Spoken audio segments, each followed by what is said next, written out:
Yo! Hello! Sa mga kamarites, katsurpang ko dyan ka, pawn shop ko ka guys ko. Kumusta na kayo?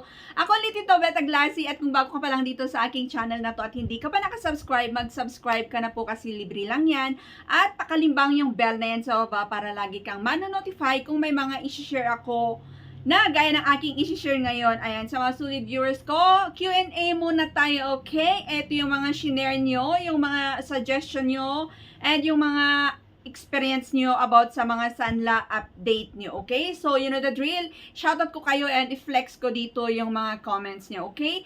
Nakakatulong din itong Q&A natin na ito sa mga hindi nakakanood or yung mga walang time manood and then magre-rewatch na lang sila later on. Ayun. So, ito yung mga OFWs. At least may mga ano sila, idea sila kung magkaano na ang Sanla update dito sa ating bansa, Philippines. Ayun. So, keep on watching till the end. So, start na natin para ma-shoutout ko kayong lahat. Okay? First, ayan, number 1.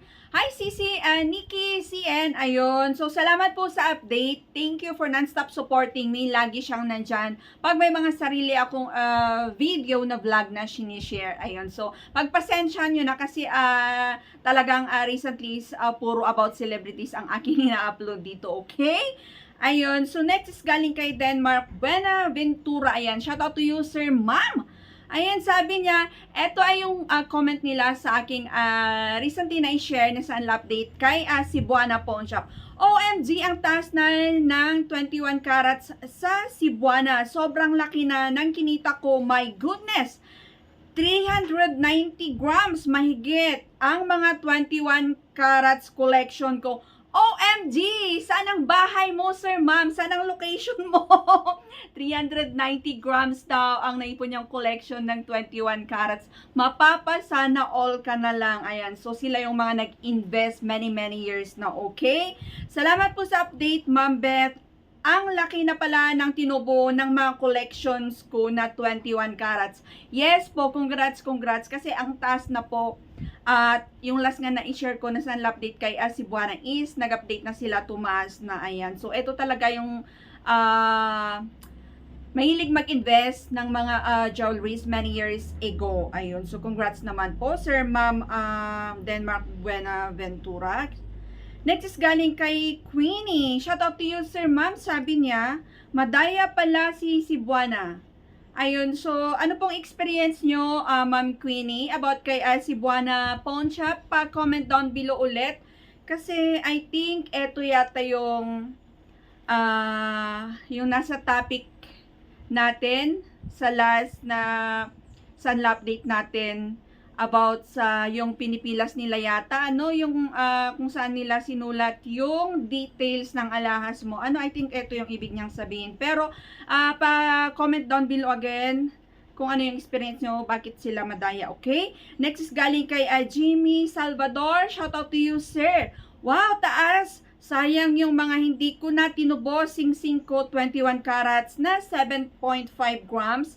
Saka necklace ko na 21 carats, 10.1 grams, sayang naman. Ayun, so sayang naman po, hindi nyo tinubos. Ganon po talaga, sir. Ako rin lang naman, many years ago, marami rin akong nilet go sa mga pawn shop na mga jewelries ko na hindi ko na rin natubos due to some reasons. Ayun, pero yung mga yun is parang napalitan ko na sila. Sila lang yung mga hindi ko na gusto. Ayun, may mga reason din ako. Ayun, so pag andito pa talaga, pag na-update mo pa talaga yung mga Sanla update ngayon, i-compare mo yung pinag-sanlaan natin before. Napakamura and masasayangan ka talaga. Ano, sir? Lalo na sa'yo, ang bibigat ng mga last mo na nilet go mo na. Ayun. So, ngayon, lagi kong ina-advise pag may mga Sanla update tayo na if I were you, ayun, tubusin nyo yung mga sinanlan nyo ngayon sa panahon na ito. Kasi luging-lugi po kayo pag nilet go nyo yan, pinarimata nyo, tapos bibili pa kayo. Luging-lugi kayo kasi napakataas na po ang brand nyo ngayon. Okay? It's better na tubusin nyo na lang yung sinanlan nyo kesa bibili kayo. Ayun. So, kung hindi nyo pa naman kayang tubusin ng buo, pwede nyo namang hulug-hulugan. Pwede po yan sa sanlaan. Kahit any pawn shop, kung hindi nyo kayang tubusin na buo, pwede pong hulug-hulugan nyo. Ang gagawin nyo po is like every monthly, ayan, every monthly. Every month, di ba, every monthly. Monthly or every month, ayun. Pag i-renew nyo, instead na yung interest lang ang babayaran nyo, pwede kayong magkulog ng 5K, ayun, 10K, ganun, hanggang sa ma-reduce, mabawasan yung principal amount hanggang sa matubos nyo na ng buo. Ganun po yun, okay? Pag nahihirapan kayo. Ayun. So, yeah, thanks for your comments, Sir Jimmy, and sa panunod na rin. Next is galing kay, shoutout, ilagay ko na lang dito, Egg Lisery. Ayun, shoutout to you, Sir Ma'am. Ma'am, paano po pag 22K, magkano per gram? Thanks. Hindi siya nanood. Yung mga vlog ko po, sa mga, ito yung siguro yung mga baguhan. Panoorin nyo po pag may mga sinishare ako na Sanla update, ha? Para at least, ano kayo, hindi sa comment section agad. Walang sasagot sa inyo sa comment section. Bira lang yung mga solid viewers natin na sila yung nagre-reply sa mga katanungan nyo, okay? Panoorin nyo po yung video nandyan. And pag wala sa video na yan, marami na po tayong Sanla update, okay? So, thanks for watching. Next is galing kay Jimmy again. Jimmy, ayun. So, same na video kasi yung pinag-komenta niya. Sabi niya sa akin, sing-sing ko na 18 carats, 9 grams. Bili ko 4,260 per grams. Bale, 38,340. Ayun, so congrats naman sir kasi nakabili ka pa ng 18 carats na 4,260. Yes po mga ganyan. Parang yan na nga yung pinakamababang price ng 18 carats ng brand new ngayon. Kasi nagre-range yan dyan. Up, pataas po yung presyo ng 18 carats ngayon. Hanggang may 5,000 pa nga eh. May 5,000 per gram ng 18 carats. Okay? Recently may binili ako is ang lumalabas na per gram is 4,850. Ganun ang per gram pag brand new. Okay, kahit sa mga subasta na rin, nasa 4,000 plus, may 4,500 na nga. Konti na lang, dagdagan mo na lang ng 300 or 350, bili ka na lang ng brand new. Ayun. Okay? So, ayun. Sana all may pera, ano? Next is galing kay Dion Bautista. Shoutout to you, Sir Ma'am. Sabi niya, Cebuana March update. San Pedro Laguna is around 3,100 lang per gram. 18 carats dito. Tinadtad ako ng 200 pesos sa insurance, kaya lugi dito magsanla. Ayun, so about sa insurance, sa Cebuana, lagi kong sinasabi na hindi yan compulsory, okay? Pwede nyo pong i-decline yan. Wag na po, may mga insurance na ako, hindi ko na kailangan yan. And kailangan ko yung pera, marami mag-reason out kayo, marami kayong babayaran, etc. Gano. Kasi sayang din yan. And then yung insurance naman na yan is hindi rin nagagamit yan eh. I think, yes. And napakababa po yung 3,100 per gram ng 18 carats sa location mo. Kaya yung sinasabi ko na yung ginagawa ng iba is dumadayo sila sa ibang bayan, ganon. Or yeah, try mo sa ibang branch, Ma'am Dion, kung same pa rin ba ang 18 carats nila, okay? Kasi yung aking shinare, di ba? Same. And then March, ayun, biglang boom, biglang nag-update si Cebuana dito sa aking location, ayun na, which is tumapatak na 3,600 plus ang 18 carats, okay? So, abangan nyo na lang po yung next na update natin kay Cebuana sa ibang branch, okay? Try ko sa ibang branch naman. Next is galing kay Christian Santos. Shoutout to you, Sir Ma'am. Kakasanla ko lang, mi sa Palawan ngayon.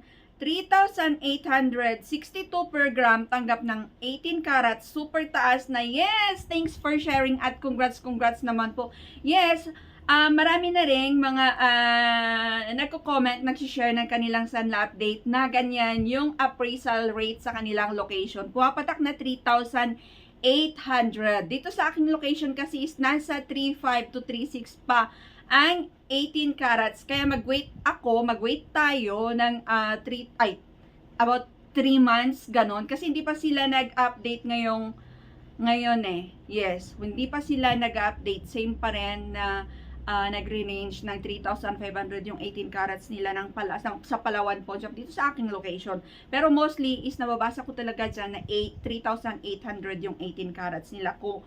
Kaya thanks for sharing. Okay, next is galing kay Daniel Guyala.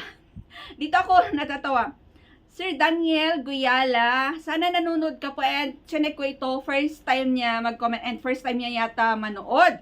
Sabi niya sa akin, kahit nakita niya, kung nanood siya, nakita niya nasa pawn shop naman talaga ako, di ba? Kasi yung ano natin na yan is kumukuha ako ng short video pag nasa Sanlaan ako, and nagsanla talaga ako. Sabi naman niya, di totoo yan, nagsanla sana ako kanina. Yung 21 carats, 12.7, ang bigay 48,000 lang. Ayun, so hindi siya maniwala na ganun ang sanla update na aking binigay. Ang reason dyan is yan yung lagi kong sinasabi na depende po yan sa location natin. Sir, saan ba yung location mo kasi? At sa mga record, yan, yung record rin natin sa mga pawn shop, nagmamatter din yan. And sa mga alahas din, okay? Ayun, kung hindi ka satisfied sa appraisal ng pinuntahan mong pawn shop, pwede ka pong lumipat sa mga ibang branch nila, okay? Kasi yung ibang, kahit same na pawn shop yan, magkakaiba yung appraisal rate minsan ng mga staff. Ayun. Mas may mataas, mas may mababa. Meron din magkakapareho naman talaga, okay? Ayun. So, Sir Daniel, note ka ng mga ibang videos ko. Marami pa tayo mga ibang videos. Ayun. So, next is galing ka Erlinda Adel. Shout out to you, Sir Ma'am. Kung hindi matubos, talo ka. Kasi bilhin mo ngayon 5K. Oh yes! Salamat naman. Kaya yung gustong-gusto ko. May mga viewers talaga tayo na nagko-comment, nagbibigay ng mga input, point of view. Alam mo yon, yung sa mga about, yung mga presyohan ng mga alahas ngayon. Kasi nga, iba yung presyohan ng mga sanla at yung mga online gold seller. Pagbibili ka, ganun. Kahit sa mga shops or kahit yung mga suki natin talagang iba. Ayun, unlike before 2023 na carry pa, ngayon is kakaiba talaga. Ayun yung sabi niya, pag bibili ka kasi ngayon, 5K, 18 carats yan. Pero pag sa pawn shop, 'di ba? Yung sinanla mo nasa 3 plus lang. So luging-lugi ka talaga kung hindi mo yan tutubusin. Kaya if I were you, pagtsagaan mo na yung advice ko kanina, kung hindi mo naman kayang tubusin yan, ayan, pag nagigipit pa tayo, is pwedeng hulug-hulugan or renew muna. Basta hindi natin bibitawan kasi luging-lugi po, okay? Ayun, sabi niya, ngayon 5K plus, tapos 4.3 per gram, 21 carats lang. Pag di mo natubos, correct? Kung investment naman, matagal bago ka makaganansya. Yes, tama nga. Sa ganang akin, hindi magandang investment. Okay lang yan sa mga nagninegosyo. Baratin ka pag nangangailangan ka ng biglaan. Yes, magkakaiba talaga tayo. Yan yung sinabi ko rin sa mga past videos ko na yung mga gustong mag-invest ng mga last for investment ngayon.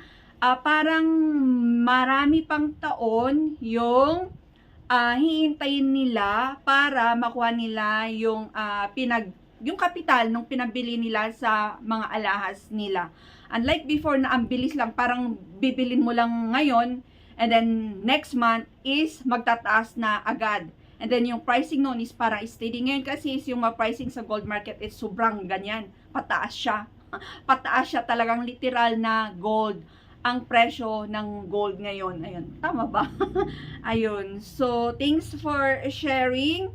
And, yeah, ano pa ba? Marami siyang ibig sabihin dito eh. For investment talaga, it's not good. Pero pang gamit mo or kung gusto mo talaga magkaroon ng jewelries na yung gagamitin mo talaga na yung parang gift mo sa sarili mo na hindi mo iisipin ang pawn shop, is carry lang po yan, okay?